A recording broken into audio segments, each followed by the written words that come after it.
जय जय रघुवीर समर्थ समर्थ म्हणतात की हातातून वाळू कशी निसटते तसं आपलं आयुष्यही हळूहळू निसटत जात आहे असं समर्थ आपल्याला इथे सांगतात. आणि म्हणून समर्थ म्हणतात की हातातून पाणी हळूहळू निसटतं तसं आपलं आयुष्यही हळूहळू कमी होत आहे असं समर्थ आपल्याला इथे सांगतात. आणि म्हणून समर्थ म्हणतात की आपल्याला थोडं का होईना, रोज थोडं तरी का होईना, आपल्याला त्या भगवंताचं, त्या ईश्वराचं नामस्मरण आपल्या मुखामध्ये पाहिजे. नामस्मरण आपण त्या भगवंताचं, त्या ईश्वराचं केलं पाहिजे असं समर्थ आपल्याला ते सांगतात. आणि म्हणून समर्थ म्हणतात की अंतर मनाचा दरवाजा उघडला की भगवंताचं दर्शन होतच. म्हणून समर्थ म्हणतात की अंतर मनाचा दरवाजा उघडला की भगवंताचं दर्शन होतच. फक्त अंतर मनाचा दरवाजा आपल्याला उघडता आला पाहिजे. फक्त अंतर मनाचा दरवाजा आपल्याला उघडता आला पाहिजे. आणि म्हणून समर्थ म्हणतात की अंतर मनाच्या दरवाजावरच विषयांचं दार लावलेलं आहे असं समर्थ आपल्याला ते सांगतात. म्हणून समर्थ म्हणतात की आपल्या अंतर मनाच्या दरवाजावर विषयांचं दार लावलेलं आहे आणि त्यामुळेच आपल्याला भगवंताचं दर्शन होत नाही, भगवंताची प्रचिती येत नाही आणि भगवंताच्या लीला समजतच नाही तसं समर्थ आपल्याला ते सांगतात. आणि म्हणून समर्थ म्हणतात की या 8 विषयामुळे आपल्याला भगवंतापर्यंत पोहोचवता येत नाही. या 8 विषयामुळेच आपण भगवंतापर्यंत पोचत नाही असं समर्थ आपल्याला इथे सांगतात. आणि म्हणून समर्थ म्हणतात की आपल्या देहातील हे 8 विषय ज्यावेळेस कमी होतील, ज्यावेळेस आपल्या देहातील 8 विषयांचा वेग कमी होईल, ज्यावेळेस हे 8 विषय शांत होतील, त्यावेळेस आपल्याला त्या परब्रह्माचं, त्या ईश्वराचं दर्शन होईल, त्या परब्रह्माचं, त्या ईश्वराची प्रचिती येईल असं समर्थ आपल्याला ते सांगतात. आणि म्हणून समर्थ म्हणतात की 8 विषयांचा वापर आपण कमी केला तरच त्या भगवंताचं दर्शन आपल्याला घडेल, त्या भगवंताची प्रचिती आपल्याला येईल असं समर्थ आपल्याला ते सांगतात. समर्थ म्हणतात की आपल्याला प्रचिती आली नाही की आपण म्हणतो की भगवंताचे दरवाजे माझ्यासाठी बंदच आहेत. म्हणून समर्थ म्हणतात की आपल्याला प्रचिती आली नाही की आपण म्हणतो भगवंताचे दरवाजे माझ्यासाठीच नेहमी बंद असतात. पण समर्थ म्हणतात की अंतःकरणातून आणि मनापासून जर आपण दरवाजा वाजवला, अंतःकरणातून मनापासून जर आपण दरवाजा वाजवला तर तो नक्कीच उघडतो. तर तो भगवंत, तो ईश्वर, तो पांडुरंग नक्कीच दरवाजा उघडतो. फक्त मनापासून आपल्याला दरवाजा वाजवता आला पाहिजे, फक्त मनापासून दरवाजा आपल्याला ठकठक करता आलं पाहिजे असं समर्थ आपल्याला ते सांगतात. समर्थ म्हणतात की नुसत्या इतरांकडून अपेक्षा ठेवल्या की अपेक्षा भंगच होतात. समर्थ म्हणतात की नुसत्या इतरांकडून जर आपण अपेक्षा केल्या की अपेक्षा भंग होणारच आहे, हे 100% खरं आहे.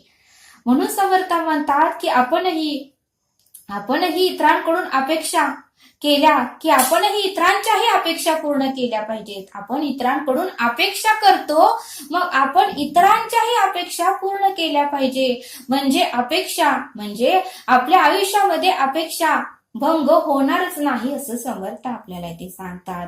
मग समर्थ म्हणतात की विवेकातून आपल्याला घेता आलं पाहिजे. मग समर्थ म्हणतात की पांडुरंगाकडून, त्या विठ्ठलाकडून आपण अपेक्षा करतो. मग समर्थ म्हणतात की पांडुरंगाकडून, त्या विठ्ठलाकडून आपण अपेक्षा करतो, पण पांडुरंगाचं नामस्मरण मात्र आपण करत नाही, पांडुरंगाची भक्ती मात्र आपण करत नाही, पांडुरंगाला अंतःकरणातून हाक मात्र आपण मारत नाही, पांडुरंगाला संकटाच्या वेळेस मात्र आपण आठवत नाही असं समर्थ आपल्याला ते सांगतात. मग समर्थ म्हणतात की पांडुरंगाची आपण भक्ती करत नाही. मग आपण जे पांडुरंगाकडे काय मागितले की मग पांडुरंग आपल्यालाही देत नाही. मग आपण पांडुरंगाकडे काय मागितलं की पांडुरंग आपल्याला ते देत नाही आणि मग आपली अपेक्षा भंग होते. मग मात्र आपली अपेक्षा भंग होते.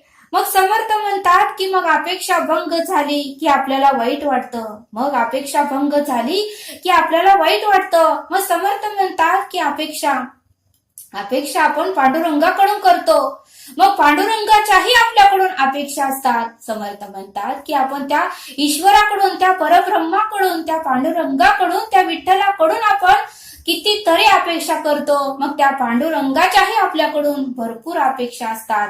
पांडुरंगाच्या अपेक्षा आपण पूर्ण करत नाही. मग समर्थ म्हणतात की पांडुरंगाच्या अपेक्षा आपण जर पूर्ण केल्या तर पांडुरंगही आपल्याला प्रचिती देईल, पांडुरंगही आपल्याला दर्शन देईल आणि पांडुरंगही आपल्याला संकटाच्या वेळेस धावत येईल असं समर्थ आपल्याला ते सांगतात. आणि म्हणून समर्थ म्हणतात की पांडुरंगाच्या जास्त काही आपल्याकडून अपेक्षा नसतात. पांडुरंगाच्या जास्त काही आपल्याकडून अपेक्षा नसतात, कारण तो दिनाचा दयाळू आहे, मनाचा मयाळू आहे, कृपाळू आहे, स्नेहाळू आहे असं समर्थ आपल्याला ते सांगतात. चराचरामध्ये अणुरेणूमध्ये सृष्टीमध्ये तो व्यापून उरलेला आहे. तो जगाला देण्यासाठीच आलेला आहे आणि जगाला तो शेवटपर्यंत देत आलेलाच आहे. त्या पांडुरंगाच्या भक्ताकडून काहीही अपेक्षा नसतात. फक्त त्या पांडुरंगाचं दिवसभरातून 1 तास तरी त्या पांडुरंगासाठी आपल्याला देता आलं पाहिजे.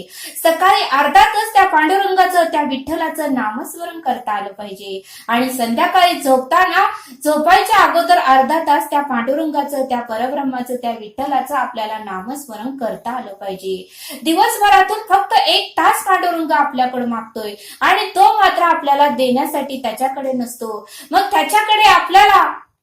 त्याच्याकडेही आपल्याला देण्यासाठी वेळ कसा असेल असं समर्थ आपल्याला ते सांगतात. आणि म्हणून समर्थ म्हणतात की पेरिले तेच उगवते. आपण जर पांडुरंगाची भक्ती केली, आपण जर पांडुरंगाचं नामस्मरण केलं आणि तरच पांडुरंग ही आपल्याकडे पाहणार आहे आणि तरच पांडुरंग ही आपल्याला प्रचिती देणार आहे असं समर्थ आपल्याला ते सांगतात. आणि म्हणूनच समर्थ म्हणतात की अपेक्षा आपल्या भरपूर असतात, पण इतरांच्याही अपेक्षा आपण पूर्ण केल्या पाहिजेत असं समर्थ आपल्याला ते सांगतात. समर्थ म्हणतात की भगवंताच्या भक्तावर संकट आले की भगवंत ते संकट आपल्यावर घेतो. समर्थ म्हणतात की भगवंताच्या भक्तावर संकट आले की भगवंत ते संकट आपल्यावर घेतो आणि भगवंताच्या भक्ताला जो त्रास देतो, समर्थ म्हणतात की जो भगवंताच्या भक्ताला त्रास देतो त्याला परत दुप्पट त्रास होतो असं समर्थ आपल्याला ते सांगतात. आणि म्हणूनच समर्थ म्हणतात की भगवंताच्या भक्ताला कोणीही त्रास देऊ नका असं समर्थ आपल्याला ते सांगतात. समर्थ आपल्याला एक बोध सांगतात. समर्थ म्हणतात की संत तुकाराम महाराज ज्या ठिकाणी कीर्तनाला जात होते त्या ठिकाणी एक गरीब ब्राह्मणही त्यांच्याबरोबर कीर्तन करण्यासाठी नेहमी असायचा. तो अत्यंत गरीब होता, पण त्याची भक्ती मात्र श्रेष्ठ होती, त्याची भक्ती मात्र उत्तमाची होती. एकदा पांडुरंगाला त्या गरीब ब्राह्मणाची दया आली आणि संत तुकाराम महाराजांना त्यांनी बुद्धी घातली आणि मग मात्र संत तुकाराम महाराजांनी त्या गरीब ब्राह्मणाला एक खडा दिला आणि त्या गरीब ब्राह्मणाला सांगितलं की हा खडा घे आणि हा खडा ज्या गोष्टीला तू लावशील, ज्या वस्तूला तू लावशील ती वस्तू सोन्याची होईल. त्यावेळेस मात्र त्या गरीब ब्राह्मणाला आनंद झाला आणि तो गरीब ब्राह्मणाने संत तुकाराम महाराजांकडून तो खडा घेतला आणि ज्या कुठल्या वस्तूला तो लावत होता ती वस्तू सोन्याची होत होती. असं करत त्या गरीब ब्राह्मणाचं सर्व परिस्थिती सुधारली.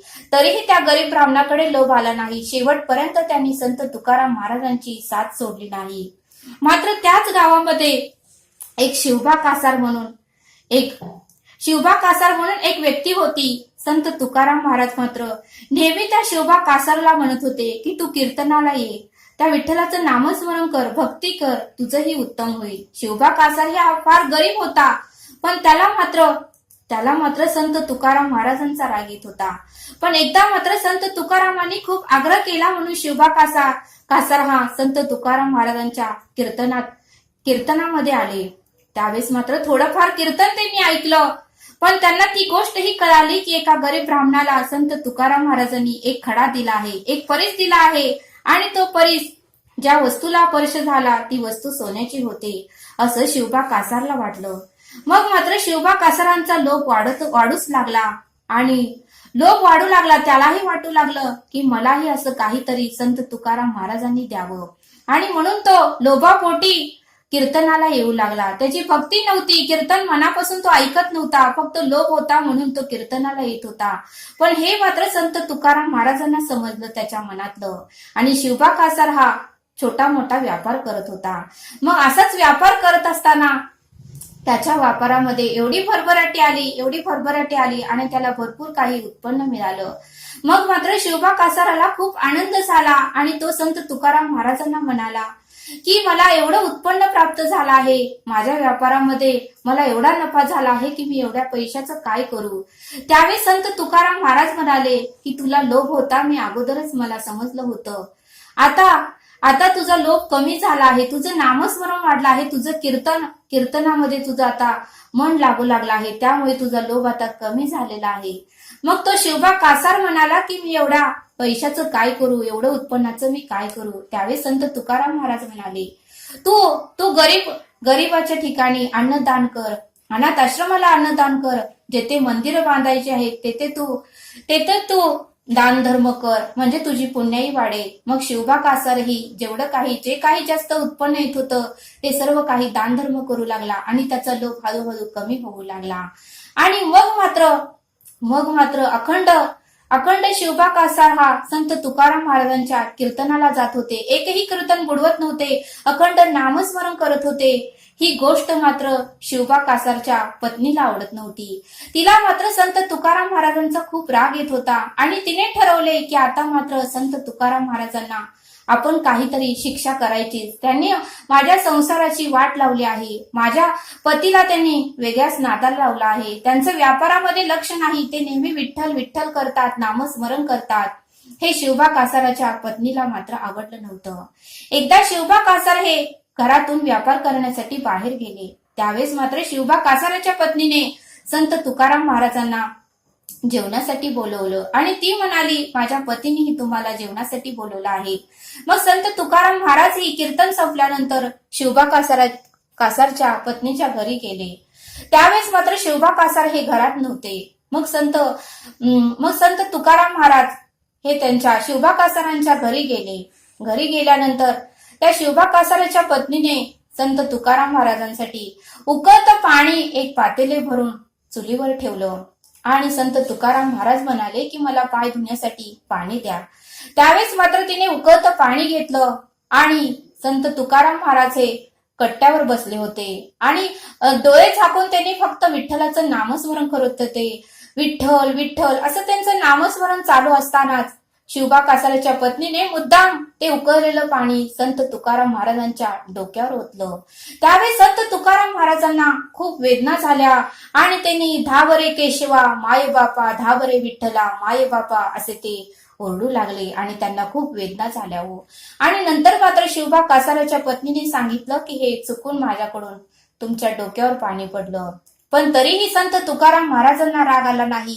संत तुकाराम महाराजांच्या डोक्यावर तिने उकळतं पाणी ओतलं, पण त्याच्या वेदना मात्र विठ्ठलाला झाल्या आणि विठ्ठलाने मात्र क्षणात संत तुकाराम महाराजांचं अंग बर्फासारखं गार करून टाकलं. कुठल्याही प्रकारच्या वेदना संत तुकाराम महाराजांना झाले नाही. आणि थोडा वेळ झाल्यानंतर शिवबा कासाराच्या पत्नीला मात्र वाटू लागलं की मी एवढं कडक पाणी ओतलं तरीही ह्यांना काही कसं झालं नाही. मग थोड्या वेळानंतर मात्र ती म्हटली की चला आतमध्ये, मी स्वयंपाक केलेला आहे. तिने सर्व पुरणपोळ्यांचा स्वयंपाक बनवला होता आणि आता दुसरी एक आपण आता युक्ती करूया आणि आपण संत तुकाराम महाराजांना आज मारूनच टाकूया असं तिच्या मनात विचार येत होता. आणि तिने पुरणपोळीच्या स्वयंपाकामध्ये विष घातलं आणि ते जेवण संत तुकाराम महाराजांना दिलं. संत तुकाराम महाराजही जेवण करायच्या अगोदर विठ्ठलाचं नामस्मरण केलं आणि त्यांनी एक श्लोक म्हणला, जनी भोजनी नाम वाचे वदावे, अति आदरे गद्य घोषे म्हणावे, हरिचिंतने अन्न सेवित जावे, तरी श्री हरी पावी जितो सभावे. हा श्लोक म्हटल्यानंतरच मात्र त्या जेवणातून विष पूर्णपणे निघून गेलं आणि संत तुकाराम महाराज जेवण करून परत आपल्या घरी आले. तरीही शिवबा कासाराच्या पत्नीला वाटलं की मी एवढं जेवणामध्ये विष घातलं तरीही संत तुकाराम महाराजांना काहीच कसं झालं नाही. आणि मग मात्र संत तुकाराम महाराज घरातून निघून गेल्यानंतर मात्र दुसऱ्या मिनिटाला शिवबा कासारच्या पत्नीच्या अंगाला मोठे मोठे फोड आले आणि पूर्ण त्यांचं शरीर कुष्ठ रोगाने भरून गेलं आणि त्यांच्या शरीराचा वास येऊ लागला. आणि थोड्या वेळानंतर मात्र शिवबा कासार ते घरी आले आणि पत्नीचं हे रूप बघून, पत्नीचे हे देहाची अवस्था बघून ते म्हणाले की तुला काय झालं आहे, एवढी वाईट अवस्था तुझी काय झाली? त्यावेळेस पत्नीने सर्व काही प्रकार सांगितला की मी संत तुकाराम महाराजांना मारण्याचा प्रयत्न केला, त्यांच्या अंगावर उकळतं पाणी घातलं आणि त्यांना स्वयंपाकामध्ये विषही दिलं, तरीही त्यांना काही झालं नाही आणि त्यांनी निघून गेल्यावर माझी अवस्था अशी झाली, माझ्या अंगातून वास येऊ लागला, मला कुष्ठरोग झाला. मग मात्र शिवबा कासाराला काहीच कळेना आणि मग मात्र त्यांनी संत तुकाराम महाराजांकडे धाव घेतला. त्यावेळेस संत तुकाराम महाराज घरातही नव्हते. मग त्यांचे भक्त म्हणाले की तुम्ही काही काळजी करू नका, तुकाराम महाराज आता बाहेर गेले आहे, पण तुम्ही एक उपाय करा. ज्या ठिकाणी संत तुकाराम महाराजांनी पाय धुतले आहेत, ज्या ठिकाणी संत तुकाराम महाराजांच्या अंगावरून पाणी गेलं आहे, त्या ठिकाणच्या जागेची माती तुम्ही तुमच्या पत्नीच्या अंगाला लावा. मग मात्र शिवबा कासार घरी धावत आले आणि ज्या ठिकाणी संत तुकाराम महाराजांच्या अंगावर पाणी ओतलं गेलं, ज्या ठिकाणी चिखल झाला होता, त्या ठिकाणच्या चिखल गोळा करून आपल्या पत्नीच्या पूर्ण अंगाला लावलं. मग मात्र त्या पत्नीचं पूर्णपणे शरीर हे पूर्वी कसं होतं तसं उत्तमाचं झालं, चांगलं झालं आणि मग मात्र तिच्यातही परिवर्तन झालं आणि मग तिनेही संत तुकाराम महाराजांची माफी मागितली. बघा म्हणले समर्थ, या बोधातून आपल्याला हे शिकायला मिळतं की जो भगवंताच्या भक्तावर संकट आले की भगवंत ते संकट आपल्यावर घेतो, भगवंताच्या भक्तावर संकट आले की भगवंत ते संकट आपल्यावर घेतो, पण जो भगवंताच्या भक्ताला त्रास देतो त्याला मात्र भगवंत सोडत नाही, त्याला मात्र त्रास भगवंत त्याच्यापेक्षाही दुप्पट देतो, असं समर्थ आपल्याला इथे सांगतात. आणि म्हणूनच समर्थ म्हणतात की भगवंताच्या कुठल्याही भक्ताला कुणीही त्रास देऊच नका, असं समर्थांनी आपल्याला इथे सांगितलं. तरी आता आपण येथेच थांबूया. धन्यवाद. जय सद्गुरू.